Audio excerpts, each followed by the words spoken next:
బాబాయ్ ఎంత ఎండతో ఎక్కడికి వెళ్తున్నారు? వీడిది 5వ తరగతి అయ్యింది కదమ్మా, కాన్వెంట్ లో జాయిన్ చేయడానికి టౌన్ తీసుకెళ్తున్నాం. ఊర్లో స్కూల్ ఉంటుండగా టౌన్ కి ఎందుకు? మా స్కూల్ ఒకసారి చూద్దురండి. మీ స్కూలా?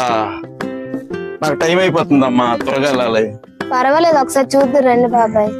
ఒకసారి చూడండి, తర్వాత మీరు వెళ్ళిపోతురుగండి.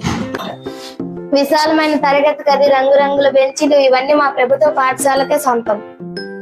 మా ఐఎఫ్పి ప్యానెల్ లో రంగురంగులు రాయడం వల్ల మాకు ఏ విషయమైనా త్వరగా అర్థమవుతుంది. దీంతో పాటు సంవత్సరానికి 3 జతలు యూనిఫామ్, బెల్ట్, షూ కూడా ఉచితంగా ఇస్తున్నారు.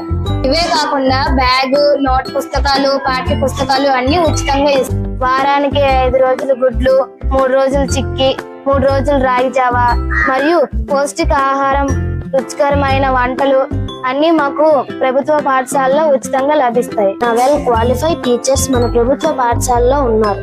ఒక్కసారి ఆలోచించండి. సరేనమ్మా, రేపే టీసీ తీసుకొని వచ్చి మన స్కూల్లోనే జాయిన్ చేస్తాను. సరేనా? థ్యాంక్ యూ బాబాయ్.